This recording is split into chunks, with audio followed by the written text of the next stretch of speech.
Hey, what's up, guys? Today I'm going to be doing Doctor Stone chapter review, chapter 157 and 158. Same time, same place, 157.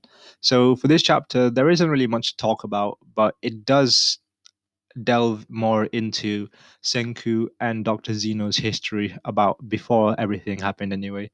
And it's nice to see a bit more background information and development on Dr. Zeno's verse, anyway. And it's quite interesting, actually. Especially that they've been messaging each other, and he seems to have a lot of what do you call it? Senku. Even then, he seems to have a lot of potential, especially when this one part when the old scientist is kind of it's kind of what do you call it? uh, he's giving praise to Dr. Zeno, but Dr. Zeno is like saying a high school in Japan is the one in the first place. And it's also quite interesting to see how the U.S. government, NASA, is kind of trying to solve this problem, and we see a bunch of doctor, scientist people trying to inspect this little petrified bird and where it came from. So that's interesting to see. And what else? Yeah, it's just showing us what do you call it? This is I gotta say, this is more Dr. Zeno's perspective on everything before the Big Bang, Big Flash, anyway. And we see the rest of his little posse there as well, so that's quite interesting. But he does seem to be having some meeting with some military personnel trying to sell him some weapons. And obviously, the flash of light goes on with the Big Bang, and everyone trying to take cover. And what is interesting, and I can definitely see this being a plot device used later on, is the platinum ring. I think it's a platinum ring, yeah. It's the ring that one of the what do you call fanboys has, and he kind of eats it for good luck. And I gotta say, with this, Trump San is confirmed to be in Doctor Stone. Trump is canon in Doctor Stone because we see it's literally it's not that big of a deal, but a small panel where the White House gets frozen. So we do know that the current date is during the Trump legacy, what do you call presidency kind of like time as well. So that's kind of hilarious. Just a little cameo of Trump. Even his hair. The way he's portrayed is obviously is Trump. So that's kind of funny anyway. I find that. And with this, yeah, it's kind of nice to see their perspective. And it's also a bit of a coincidence that they're both what you call it, like 3,000 years passes, and these two scientists, they're both awake at the same time in the same place. So this is almost like it's meant to be like a bit of like destiny. So I thought that was really cool that they're really like trying to make this theme of destiny and everything, trying to sink it in, cement everything about it. So that was really cool in that chapter.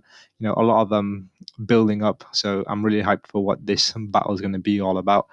And I really want Dr. Zeno and Senku to actually interact because they should have a bit of a mutual respect for each other. So I want to see how that plays out anyway. So we'll see sooner or later. And then we go into chapter 158. Who's the scientist? So I'll probably take it a bit more slow with this one.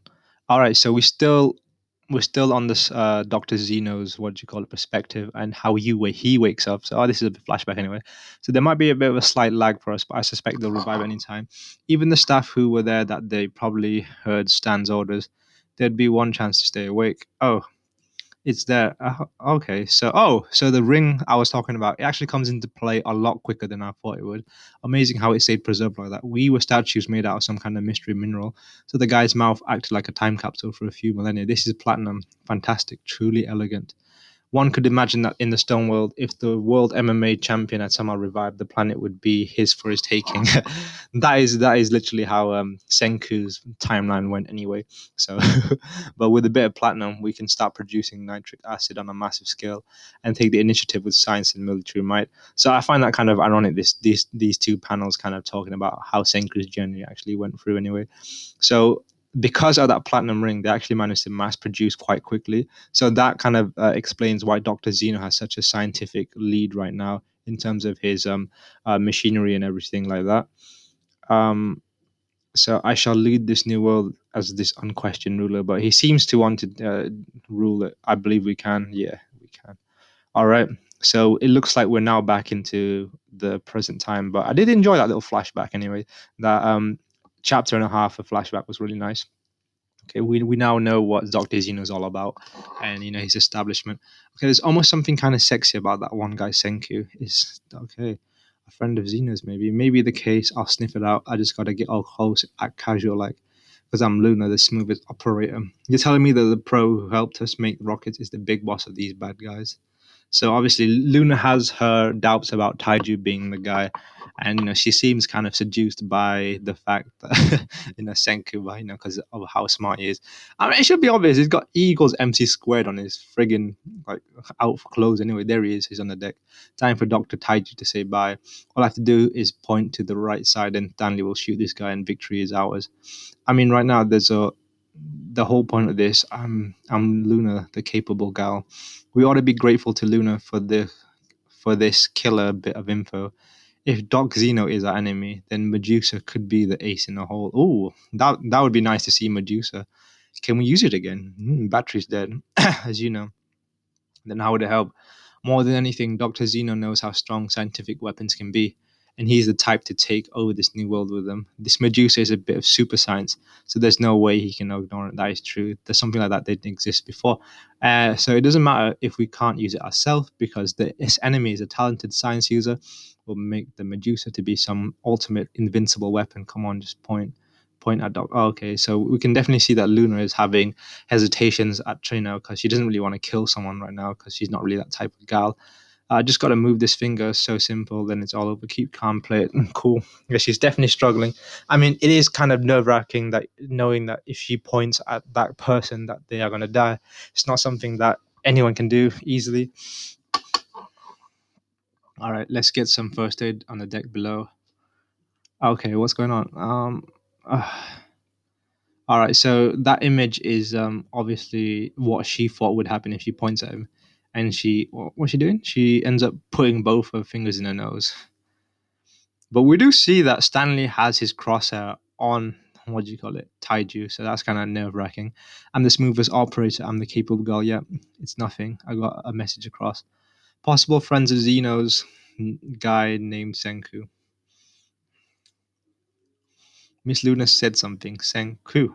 Okay. She's actually lip syncing, and obviously Rui has caught on to a ruse. I do. This dude is sharp, man. Like he's not as intelligent as Senku in the scientific sense, but this dude is kind of on the same tier of intelligence, just general intelligence. I would say as Senku, and he's sharp with his eyes, and he's definitely caught on to what she's up to anyway. She's scheming. Okay, Senku. I was about to send out the time broadcast, but when I heard to tinker with the weapons, it started making noises again, like ping pong. Okay, it scrambled. A message sent via an actual encryption device. Passing secrets to each other, no fair. Must be Zeno and his people. Encryption, can't we crack the code? Not without a spectral analyzer. Obviously, it's got no clue. Okay, wait. The message itself doesn't have to point it. It started right after I spotted Luna over there. The enemy is lurking nearby. Okay, so Rui on it. He's on it. He's on it. He knows. Okay. Looks like you're Dr. Taiju. Oh, damn. Oh, I'm kind of getting this is intense. I can see like little squeeze, and oh my god, that crosshair pointing at Taiju as well. So don't shoot, Stan. Doctor Taiju is a decoy. The enemy's true leader is a scientist by the name of Senku. Whoa. All right, so he managed to get the information in time. So, obviously the lip syncing was perfect. And oh my goodness, can we appreciate this panel of Dr. Zeno, like all this detail and stuff? It looks amazing. And he looks kind of shook, actually. I wonder what his reaction is going to be that he knows that Senku is alive. Senku Ishigami, a sniper. All right. We got a sniper. Oh my goodness. Really looks so fierce in this chapter as well. I gotta say, damn. So now they know who each other's nemesis are. So they now know who they're fighting against, a familiar face. I wonder how they're gonna react because we don't really see um, Dr. Zeno's reaction to Senku. He looks amazed. That's about it. And Senku's reaction has been a bit poor. Like he's not really shown anything. Just a bit of shock that anything of that something like that, just a little bit of shock, but nothing much. But I want to see how this is going to play out. And now the fact that the sniper has kind of been spotted, how is this all going to play out? So this is going to be interesting. I really hope Ree doesn't get shot though, because he looks like he could be a shot because he's the one making all the noise. Because I do like the dude. But yeah, this final chapter though, chapter 158. I've got to say, very intense. I don't know. I genuinely thought Taiju might have got shot, to be honest, but hopefully he didn't, and hopefully no one else gets shot in the crew. But we'll find out next time. Bye.